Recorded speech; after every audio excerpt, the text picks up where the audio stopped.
All right, so I wanted to go through and talk about today, which is April 29th. And again, I want you to see, it's about 8 o'clock in the morning here. And what you see is we end up at the end of Fibonacci resistance on our 14-2 chart. We also have divergence on our 5-1 chart.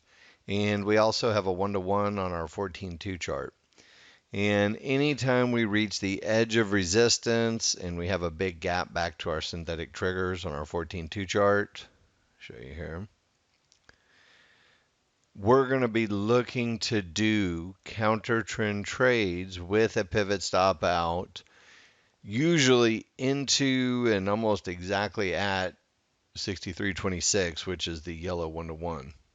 For whatever reason, it just does a really good job of catching the overrun of a fib. Notice that our triggers are weak on our 14-2 chart. At the same time, we have our pivot stop out. And ideally, this is the type of look that we want to see to, not only do a counter trend trade, but to really get back to the mid band over here on the 14-2 chart. So you can see over here on the smaller chart, we've overlaid our mid band, which comes in at 62.95. So to get to 63 even with nothing in the way there should be a pretty easy run for us. Now, when we get to anytime you're doing counter trend trades, you get to your mid band and fibs on the small chart or the large chart. Obviously, we want to reduce our risk on these positions.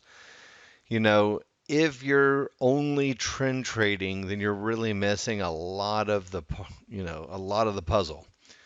Nexgen, half of the time we can't trend trade.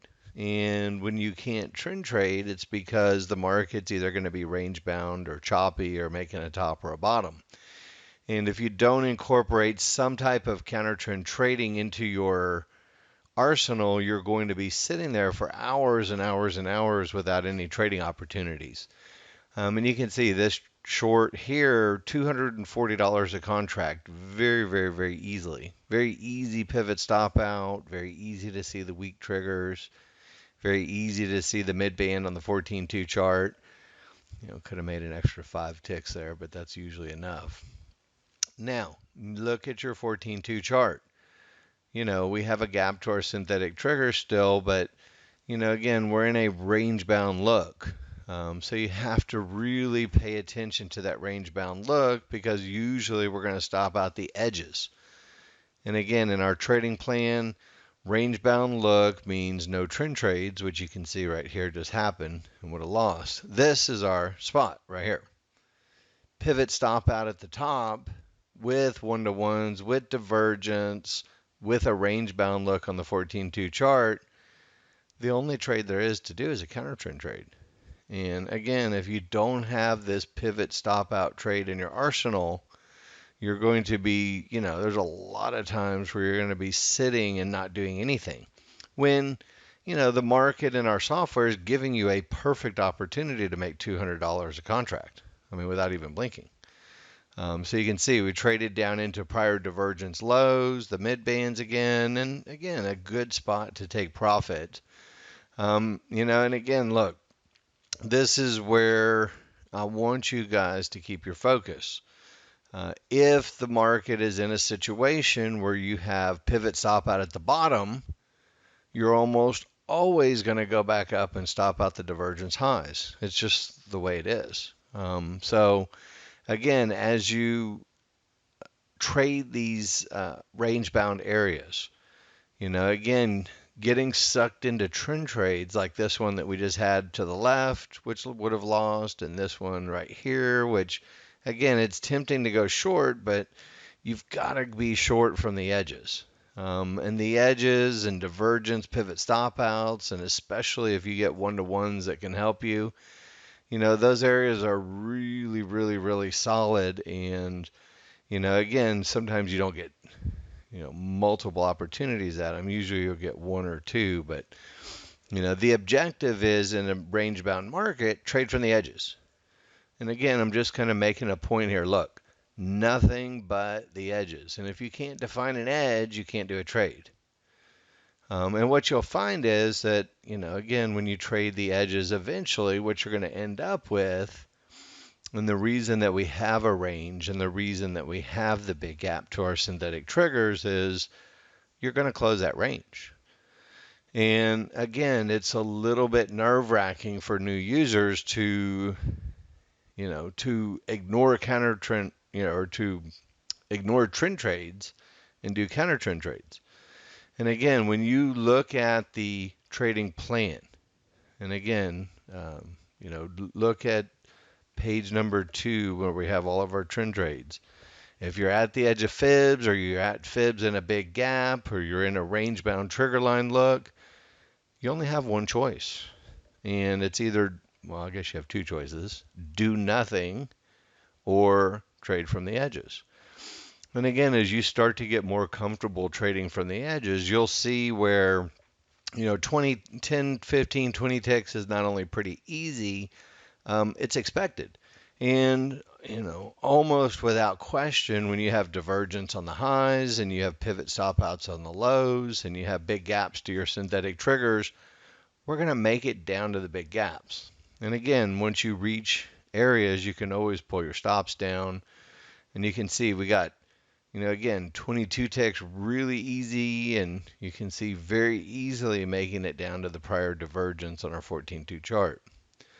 So again, easy to see range-bound markets after the fact. And again, look, here's the bottom of our Fibonacci support. And again, once you close a gap and you get to the bottom of our Fibonacci support, the idea is that if 4 trigger lines don't break support, then we're going to be able to buy the double bottom and the pivot stop out and to go the other way. And again, if you do the trend trade short here, which, again, that's the temptation, because I'm not saying you can't do the trend trade short, but traditionally, if you hit multiple time frame fibs, and let's say you were doing that trend trade short, this would be your exit. And again, not only is it an exit, but it's a go the other way spot. So again, when you reach tops or bottoms or range bound looks, when you can shift gears and turn around and immediately go into, hey, I need to take a counter trend trade. Instead of always just looking for high probability trend trades, you can see you end up with some really, really nice opportunities from the edges. And, again, sometimes we get stuck in these ranges. Look at what you see up here. You have a pivot and you're at the edge of fibs. So what do we look for? Again, it's the same thing in these range-bound markets. You don't wait for it to go down from the edge of fibs because you can't do a long trade. So if you can't do a long trade and you have multiple time frame fibs and you have another gap back to your triggers on your large chart, guess what happens? You get pivot stop outs at the edges. And you can see we didn't quite get to the edge here yet. But again, do you understand the concepts? We're not looking for a trend trade long. You can't hit three Fibonacci resistances with a pivot stop out and go long. The only thing you can do is go short or wait. And you get into a range bound market, sometimes you get 4 or 5 edge trades that really, really, really do well. And you can see pretty easily here back to the large triggers, back to the mid band, just take your money. Again, 15 ticks, 20 ticks, that's a really good trade against the trend. And now look what we have. So look at your chart on the left. And again, we've got the same thing over here. Maybe we'll see the same thing here. Look, a pivot stop out of the lows at the edge of support. So again, where would that be? Look at your triggers on the left. Now we have synthetic triggers that are going up. We've got large triggers that are above our synthetic triggers. We've got small triggers that are above. Everything on our large chart says we have support, and we should be looking for pivot stop out longs now with our trigger line configuration. And again, it started out this morning, at 8 o'clock, short, short, short, short, short. And then we went up and hit resistance for one more short, and now very clearly everything says long, and we missed that long trade right there. There was no pivot stop out. But you get the idea. And, again, in these range-bound markets, pivot stop out at the top, pivot stop out at the bottom, pivot stop out at the top, pivot stop out at the bottom. And you kind of just repeat process in a range-bound market until it breaks out eventually. So you can see, here we go, pivot stop out long. So we're with the trend and with the triggers. So do a pivot stop out long, and shoot, there's a pivot stop out target. All right, so we didn't get anything out of that one. You can see kind of a choppy market situation. I was a little bit slow on that one, showing you guys right there. So anyway, you can see pivot stop out with the triggers going up, which I just missed one here. A much better scenario. And, again, we're in a chop.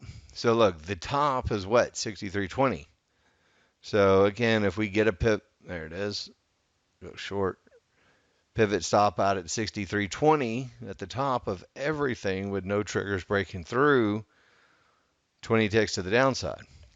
And now, I probably missed it. Look at the triggers. They're all going up. I think I just missed this one. But again, pivot stop out now to the long side. And again, you just have to really get yourself used to the idea of doing these pivot stop outs and, having the ability to kind of take advantage of these things. And, when you can do this, you can end up with 4, 5, 6 20-tick trades. And if you're just waiting for high probability trend trades, you end up with nothing. So hopefully this lesson has been helpful for you. Take a moment and look through the edge trading video on the education page. Watch that one again, and we'll look forward to seeing everybody in class again tomorrow.